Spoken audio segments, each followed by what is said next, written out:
ప్రతి వాడికి తోడుగా ఉండేటటువంటి ఒక భగవత్ స్వరూపాన్ని వాళ్ళు ఆవిష్కరించాలి ఒక స్తోత్రంతో. ఇది ఆచార్య వారు.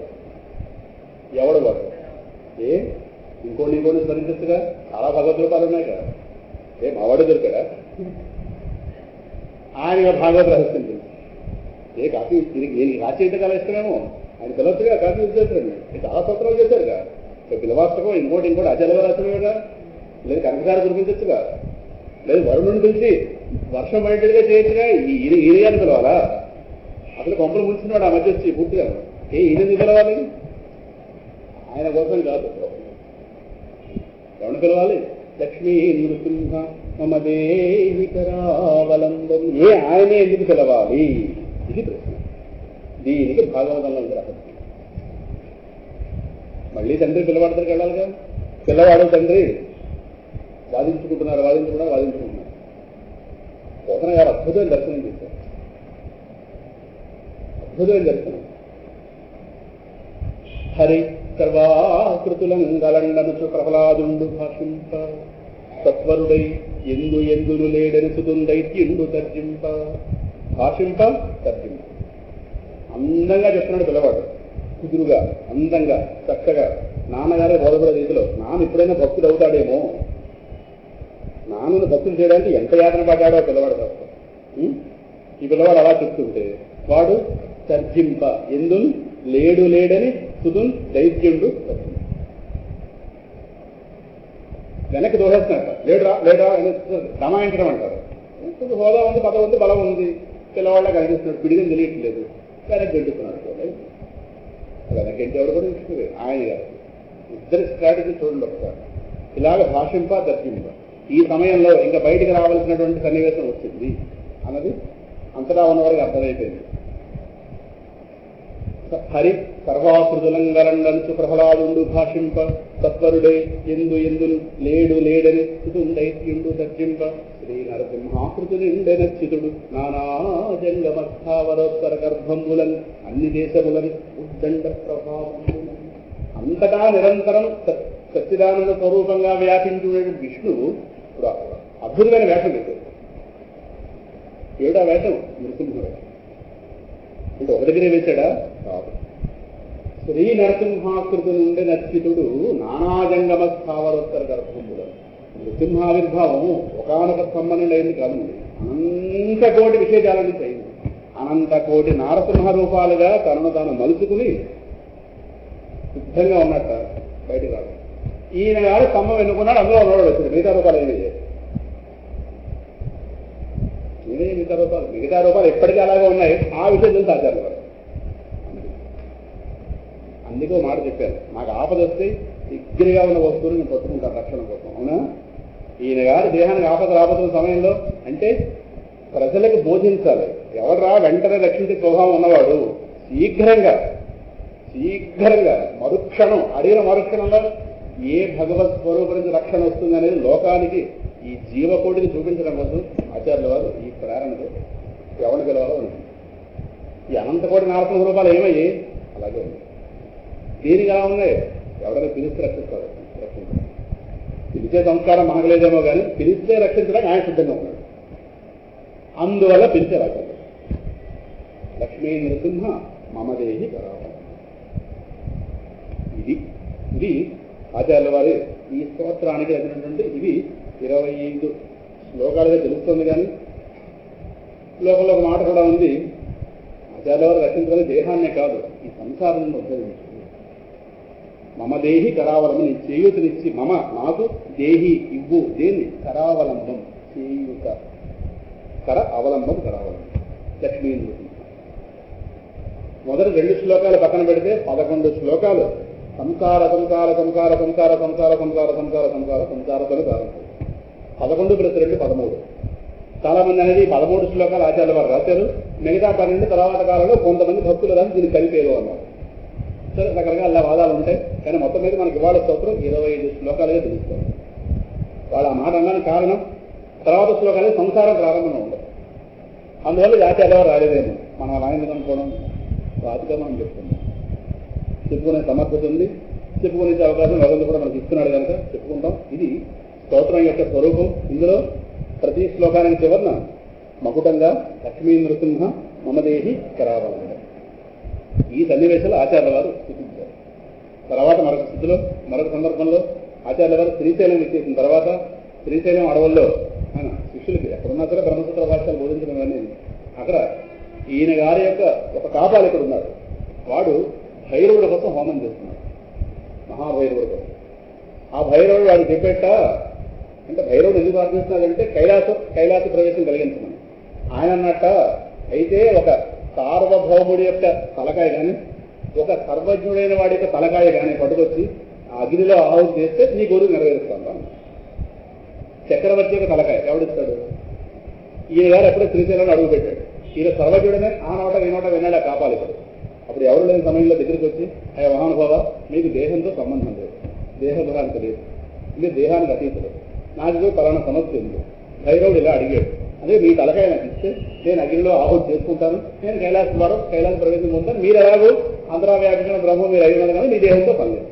తప్పకుండా నాకు దేహంతో పనిలేదు, నీకు నా తలకాయ వల్ల కైలాస ప్రవేశం కలుగుతుందంటే అంతగానే ఆనందం ఉంది, తప్పకుండా. అయితే నా శిష్యులు మాత్రం తెలియకూడదు, చాలా రహస్యంగా జరగాలనుకుంటున్నాను. ఏదో ఒక ప్రదేశం చెప్పు, అక్కడికి నేను వస్తాను, ఎవరు లేని సమయంలో వస్తాను. పద్మపాదులు తెలిసిందా చంపేస్తారు పొద్దు. శిష్యులందరూ ఆమె దూరంగా వెళ్ళిన సమయంలో ఏదో ఒక టైం పెట్టుకుందాం, ఆ టైంలో ఎక్కడికి వస్తాను, వచ్చిన తర్వాత నువ్వు నా తలకాయ తీసుకోవచ్చు, ఈ కార్యక్రమం చేసుకో అనగానే సంతోషించాడు. ఒక టైం పెట్టుకున్నారు, ఇద్దరు కలిపి ఒక రహస్య ప్రదేశంలోకి వెళ్ళారు. అప్పుడే ఆచార్యుల వారు శిష్యులందరినీ కూడా దూరంగా పంపించారు, మీ సాధనలు చేసుకుంటారు. పద్మపాదుడు కూడా ఆ సమయంలో శ్రీశైలంలో ఉన్నాడు, దూరంగా వెళ్ళారు. ఆచార్యుల వారితో కలిపి కాపాలికుడు ఒక నిర్జన ప్రదేశంలోకి వెళ్ళాడు. ఆచార్యుల వారు మోకాళ్ళ మీద కూర్చుని 2 చేతుల పడుకుని తలకాయ ఉంచుకుని లోపల ప్రాణంతో ఓంకారం అనుసంధానం చేస్తూ అంతర్యామితో కూడితే దేహస్పృహ దిగుతుంది. ఈ సమయంలో వాడు తల నరుక్కున్నా ఆ దేహం ఆయన కాదు. సరే ఈయన గారు కాస్తే ఇంకా కత్తి పైకి ఎత్తాడు. పద్మపాదుడు ఆయన ఉన్న చోట పద్మపాదుడు మహానృసింహ ఉపాసకుడు. అన్నమయ్య, కరిగొండ వెంగమాంబ, పద్మపాదుడు నృసింహ ఉపాసకుడు ప్రారంభం. అక్కడి నుంచి వాళ్ళకి తిరుపతి కొండ తర్వాత ఎక్కారు. ఈ నృసింహుడే ఆ వెంకటేశ్వరుడు జ్ఞానం ఉంది కనుక అక్కడికి వెళ్ళారు. కానీ పద్మపాదాచార్యుల వారు అన్నమయ్య 32,000 కీర్తనలు రాశారు అని లెక్క. 32,000 ఎందుకు రాయాలంటే నృసింహ మంత్రంలో 32 అక్షరాలు ఉంటాయి. ఉగ్రం వీరం మహావిష్ణుం జ్వలంతం సర్వతోముఖం నృసింహం భీషణం భద్రం మృత్యుం నమామ్యహం. ఇది 32 అక్షరాలు మహానృసింహ మంత్రం. ఈ 32 అక్షరాల మహానృసింహ మంత్రం ఏదైతే ఉందో దీన్ని దృష్టిలో పెట్టి 32,000 కీర్తనలు రాస్తే ఈరోజు మన 14,000 జరుగుతున్నాయి. మన కాలగర్భంలో తెలుస్తాయి. అలాగే వెంగమాంబకి ప్రహ్లాద దర్శనం కూడా అయింది. సినిమా చూసారా లేదు? కరిగొండ వెంగమాంబ సినిమా వచ్చింది. మీనా యాక్ట్ చేసింది వెంగమాంబ కంటే చాలా యాక్ట్ చేస్తున్నారు. ప్రహ్లాద దర్శనం కూడా అవుతాయి. ఇది వాళ్ళ స్వరూపం. సరే పద్మపాదాచార్యుల వారు ఆదిశంకర భగవత్పాదుల వారి శిష్యు కాకమందు నుంచి కూడా నృసింహోపాసకులు. అహోబలం పర్వతాల్లో చాలా రోజులుండి అక్కడ నృసింహ మంత్ర సిద్ధి పొందిన మహాత్ముడు. అదిగో మాట చెప్పుకున్నాడు ఆయన, నాకు ఆ కలిగిన నృసింహ మంత్ర సిద్ధే నాకు ఈ ఆచార్యుడిని చూపించింది. అయితే ఆచార్యుడు వచ్చాక మంత్రం మానేశాడా? మంత్రం ఎందుకు చేయాలి? ఆచార్యుడు లభించాడుగా. ఆచార్యుడు లభించచ్చేమో నా బుద్ధిలో చెక్ వస్తే నీకేం తెలుసురా అంటాను. అయిపోయిందా? చెక్ ఎప్పుడు రాదు మనిషికి, ఎప్పుడైనా రావచ్చు. అని తెలుసులే అంటే అయిపోయింది. గురువుగారు దగ్గర అయిపోయింది. గురు ధిక్కారం చేయాలి చెప్పగలనా? తెల్లారిని ఎలా మారుతాను మిగిలిన చెప్పగలరు. చెక్క ఎలా చేస్తుందో బుద్ధిలో. అందువల్ల భగవద్ రక్ష నిరంతరం ఉండాలి. గురువు దొరకడం సేపు గురువు దొరకడం కోసం, దొరికాక ఆయన గారు చిన్నగా ఉండడం కోసం, ఇంకా ఆయన గారు అనుగ్రహం ఆమె పడడం కోసం నాకు భగవద్ అనుగ్రహం చక్రం నిరంతరం ఉండాలి. లేదా గురువుగా నిలబడే అవకాశం లేదు. నిలబడి నా పాపం. అందులో భగవత్ సాధన ఎప్పుడు మానకూడదు, ఏ దశలోనే మానకూడదు. భగవంతుడే నాకు గురువుగారి మధ్య ప్రేమ నిలిపి ఉంచుతాడు అలా. ఇంతమందిలో నేను గురువుగారు ఒక స్పెషల్గా కనిపించాలంటే నాలో ఆ భగవంతుడనే ఆ వైభవం నాలో ఉండాలి. అప్పుడు చూసి దగ్గర రాను. ఏంటి నాలో ప్రత్యేకత ముక్కు కాలు చేయ కాదు. ఆయన సినిమా హీరో గుర్తుకోవాలి. వీళ్ళలో ఉంది ఆధ్యాత్మిక చేసింది. ఆచార్యుల వారు ఇలాగే ఉన్నది. పద్మపాదు నృసింహ మంత్రం చేసుకుంటున్నాడు. ఆచార్యుల వారికి ప్రమాదం రాబోతుంది. ఆచార్యుల వారి దేశాన్ని పద్మపాదుడి చేత ఆరాధింపబడుతున్న నృసింహస్వామి ఒక్కసారి ఆచార్యుల వారికి రాబోతున్న ప్రమాదాన్ని మనసులో స్ఫురింపజేశారు. అదండి మంత్రసిద్ధి. దేవత స్పందించాలి. నీ ఆచార్యుడి ప్రమాదం రాబోతుంది, కాపాలికుడు నీ గురువు గారి యొక్క శిరస్సును ఛేదించబోతున్నాడు అని చెప్పగానే పద్మపాదుడు ఆయన ఉన్న చోటు నుండి అంటే పద్మపాదుడి మీద నృసింహస్వామి ఆవేశించారంటారు. ఆ ఆవేశించిన నృసింహస్వామి ఆ పద్మపాదుడు దేహాన్ని అక్కడి నుంచి పడుకొచ్చి ఇక్కడ ప్రదేశంలోకి ప్రత్యక్షం కావడం, వీడు నరకబోతున్న సమయంలో ఆయన గారు ఆనాడు ఎలాగైతే హిరణ్యకశిపుని చీల్చిపడేశాడు అలాగా పద్మపాదుడి మీద ఆవేశించిన నృసింహస్వామి ఈ కాపాలికను బట్టి చీల్చాడు. క్షణాలు జరిగింది. ఊహించగలమా ఇది? క్షణాలు ఎలా అయిపోయింది? క్షణానికి కూడా ఆధారమైన వాడే అక్కడ ఆరాధింపబడుతున్నాడు. ఎవరు నృసింహుడు అంటే కాలస్వరూపుడు, కాలాతీతుడు, కాలం తానైన వాడు, కాలాన్ని పట్టించగలవాడు. ఇక్కడ ఆ గురువుగారు రాబోతుంది, శిష్యుడిని ఆవేశించాడు, పరిగెట్టుకు రావడానికి అవకాశం లేదు. అక్కడి నుంచి ఆ రూపం ఇక్కడ దాకా యోగ మార్గంలో వచ్చేసింది. ప్రత్యక్షం అవడం వెంటపడి చీల్చిపడి ఆచార్య వారు రెండు స్పృహ లేదు. ఆయన జ్ఞానంలో ఆయన ఉన్నారు. నానా వ్యవస్థను చేసి ఒకసారి సంబంధం వచ్చిన వాడు ఎంత హడావిడి చేశాడో అంత హడావిడి చేశాడు. పైకి పద్మపాద రూపం, లోపల చీల్చి పడేస్తే అక్కడ ఆ కేకలకి ఆ గర్జనలకి ఆచార్య వారికి దేహం స్పృహ వచ్చింది. చూడగానే పద్మపాదుల మీద ఆలోచన చూస్తున్నాం. అప్పుడు నమస్కారం పెట్టి, స్వామి ఏంటి ప్రళయకాలం వచ్చింది అనుకుంటున్నారా? లేదు, ఏదో వాడి కాపాలికడు ఏదో వాడికి కైలాస ప్రవేశం కోసం వాడు అడిగాడు, మీ చేత సంహరింపడితే వాడికి మోక్షం అడగ వచ్చింది. నాకు అర్థమైంది. మీరు ఉపశాంతి పొందండి, ఉపశాంతి పొందండి ప్రహ్లాదుడిలాగా మళ్ళీ స్తోత్రం చేస్తే ఆ పద్మపాదుల మీద ఆవేశించినటువంటి స్వామి మళ్ళీ ఉపసంహరించుకుని ఆచార్య వారికి నమస్కారాన్ని స్వీకరించి స్వామి అక్కడ అంతర్ధానం అయ్యాడు. పద్మపాదులు మళ్ళీ యథాస్థితిలోకి వచ్చాడు. అప్పుడు శిష్యులందరూ అడిగారు, ఏమయ్యా నీకు నృసింహ మంత్రం ఇంతగా సిద్ధింది కదా, నువ్వు ఎప్పుడు చేసేవారు? అప్పుడు చెప్పాడు, అహోబలం గురువు గారు దొరకకుండా అహోబలం పర్వతాల్లో ఉండి నృసింహ మంత్రం సిద్ధి సాధించారు. మన గురువు గారు మనకు మళ్ళీ క్షేమంగా దొరికారు. అంటే 2 సందర్భాల్లో నృసింహస్వామి గారి రక్ష పొందారు మన ఆచార్య వారు. సింహుడండి, కారి కళ్ళు ఆ రూపం చూస్తూ కాదు, ఏం కావాలి? సో అక్కడ కరావలంబం అనే మకుటంతో ఈ స్తోత్రం ఈ సందర్భం కాదు, అంతకుముందు అమరక మహారాజు గారు స్థితిని పడుకోబెట్టడం అక్కడ ఆ సందర్భంలో ఆచార్య వారి నుంచి ఒక అలవోకగా బయలుదేరినటువంటి స్థితి కరావలంబం. ఇక్కడ కరావలంబం అనడానికి అర్థం చెప్పుకుని ముందుకెళ్తాం. కరావలంబం చేయూత. ఏం చేయూత? స్తోత్ర స్వరూపం చెప్పుకున్నాం. కరావలం, కరావలము మాటకి ఏది ఊత ఆచార్య వారికి? చేయూత అనడానికి ఏంటి ఊత? ఉగ్రం అనే పదం ఉంది. ఉగ్రం వీరం మహావిష్ణు జ్వలంతం పర్వతం. ఆ మంత్రంలో ఉగ్రం, ఉగ్రం అనే పదానికి అర్థం ఉగ్ర నరసింహమూర్తి పేరు కొంతమంది ఉంటుంది కూడా. ఉగ్రం అంటే మనందరూ బాగా తెలిసిన అర్థం భయంకరము. ఇది ఎక్కువ వాడతాం, కానీ ఇంకో 2 అర్థాలు కూడా.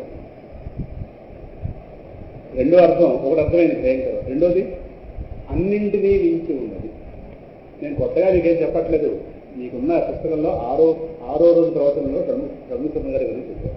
పుస్తకం ఎక్కడుందో ఇంటికి 10 మంది మనుషులు పెట్టి వెతికించారు. 6వ ప్రవచనంలో 7వ ప్రవచనంలో ఈ రహస్యాలు అక్కడే చెప్తున్నాను. నేను పుస్తకం చదివాను, కర్మకాలి మీరు రావలేదు అదృష్టం. చెప్పగానే పెద్ద నా కర్మకాలి నేను చదివాను, ఎందుకనే నేను ఏమన్నా అందులో ఉన్నవే నేను చేతిలో పెట్టాను కాదు. ఉగ్రం అంటే అన్నింటినీ మించి ఉన్నా. ఇప్పుడు ఇందాక ప్రవచనం ప్రారంభంలో కొంతమంది మాట్లాడుకుంటున్నారు. నేను ఇక్కడ వెంటనే ఓం నమో భగవతే వాసుదేవ అనగానే వాళ్ళు తాగారా లేదా? ఎందుకు తాగారు? వాళ్ళని మించిన చర్చలు ఇక్కడ బయలుదేరింది కనుక 10 మంది మాట్లాడుకుంటున్నారు అనుకోండి, మనం గట్టిగా మాట్లాడతారా లేదా, ఆపుతారా లేదా అన్నాం అనుకోండి, వాళ్ళు ఆగుతారు. అంటే వాళ్ళందరినీ మించిన శబ్దం కనుక ఇది మించి ఉన్నాం కనుక వాళ్ళు అవుతారు. సో అన్నింటినీ మించిన ఒక అర్థం. రెండో అర్థం. మూడోది, ఈ 2 కూడా కాదు, ఆచార్య వారికి 3వ అర్థం ఉద్గ్రసతి. అధమ స్థితిలోకి పడిపోయిన వాడిని ఉద్ధరించేటటువంటి స్వభావం గలవాడు కనుక ఉద్ధరణ. అది సరిపోతుంది. అధమ స్థితిలోకి పడిపోయిన వాడు తనను ఆశ్రయించిన వాడు ఉంటాడే, వాడికి చేయూత నుంచి పడిపోతాడు. నూతిలో పడిపోతాం, నూతిలో పడిపోతే వాడంతా వాడు బయటకు రాలేదు. అప్పుడు ఏం చేయాలి? బయట ఉన్నవాడిని ఆశ్రయించాలి. బయట ఉన్నవాడు బలవంతుడు అయి ఉండాలి, పడిపోయిన వాడికి ప్రేమ ఉండాలి. తోసిన వాడు రక్షించడం. అయ్యోడు పడిపోతే అయ్యోడు పడిపోయాడే వీడు బయటకు లాగా వాడికి ప్రేమ ఉండాలి. రెండోది రక్షించగలిగే శక్తి ఉండాలి. మూడోది తిరిగి వీడి మళ్ళీ ప్రమాదాలు పడకుండా ఉండేవాడు. వాడు తాడుబడి లాగితే నిలబడి కనుక ఇప్పుడు 2 వెళ్తారు లోపలికి. అప్పుడు 3వ వాడు రావాలి కదా. నేను ఒకడే నేను నువ్వు రాలా అంటే వాడు తాడు అందించాడు అనుకోండి, వాళ్ళు ఆగినా వీడు జాగ్రత్తగా ఉండి వాడు బయటకు రాడు. వాడు ప్రమాదంలో పడకూడదు, వాడిని రక్షించగలగాలి, రక్షించడానికి ప్రేమ ఉండాలి. ఈ మూడు లేకపోతే రక్షించగలిగే బలం ఉండాలి. బలహీనుడు ఏం చేయలేడు. కానీ ప్రేమ ఉందనుకోండి, బలహీనుడు ఇంకో బలవంతుల గురించి రక్షించలేదు. అయ్యి మా బావగారు పడితే బయట తీయండి, యాతన పడితే తాడేస్తాం, ఏదో పూర్తి జరుగుతుంది. అంతమైన విష్ణుతత్వంలోంచి దిక్కుమాల సంసారంలో పడిపోయానే రక్షిస్తాడు. ఉచ్చంటే అధమస్థితి. సో వాడు నా చెయ్యటి ఇవ్వాలి. ఇప్పుడు నేనేం చేయాలి? చెయ్యి చెప్తాను. బావగా తాడు వేశారు బయట నుంచి, నేను ఆ తాడు పట్టుకోవాలంట. తాడు ఎక్కడ చేయకుంటే ఆ మూలం ఉంటే నూతిలో మెల్లగా నూతిలో ఆ చివరి మెల్లగా వచ్చి తాడు పట్టుకుంటే బయట తాడు వాడు వేస్తాడు, పట్టుకోవాలంట. వాడు చెయ్యి చూస్తాడు, సరే నే ముందు చేయి పైకెత్తాలి కదా. ఎందుకు ఎప్పుడు చేయి పైకెత్తుతాను? చేయి పైకెత్తడం అంటే అదే కరావలంబం. అర్థమవుతుందా? చెయ్యి ఎప్పుడు పైకెత్తుతాం? స్తోత్రం ఎప్పుడు బయలుదేరుతుంది? ఇదో ఈ సందర్భంలో బయలుదేరుతుంది.